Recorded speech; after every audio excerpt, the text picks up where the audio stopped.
வாசுதேவநல்லூர் தனி தொகுதி வாசுதேவநல்லூர் தனி தொகுதி 2016ஆம் ஆண்டு 2016ஆம் ஆண்டு ஏ மனோகரன் அதிமுக சேர்ந்த ஏ மனோகரன் வெற்றி பெற்றார். 2021ஆம் ஆண்டு மதிமுக சேர்ந்த டி சதன் திருமலைக்குமார் வெற்றி பெற்றுள்ளார். தற்போதைய sitting MLA T Sadhan Thirumalaikumar.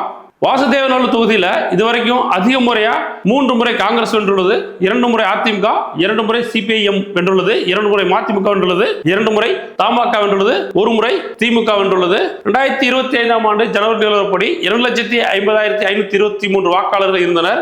2026ஆம் ஆண்டு எஸ்ஆர் ஃபைனல் ரிப்போர்ட் படி 2,27,369 வாக்காளர்கள் தற்போது உள்ளனர். வாசுதேவநல்லூர் தொகுதியில் 23,000க்கும் மேற்பட்ட வாக்காளர்கள் எஸ்ஆர் படித்தது மூலமா நீக்கம் செய்யப்பட்டுள்ளனர். வாசுதேவநல்லூர் தொகுதியோட வாக்கு வங்கி பட்டியல் சமூகத்தினர், இஸ்லாமியர், முக்குளத்தோர், தேவர், நாயக்கர், நாடார். வாசுதேவநல்லூர் தொகுதியும் தற்போது அதிமுக திமுகவுக்கு இரண்டும் சமபலம் வாய்ந்த தொகுதியாக உள்ளது.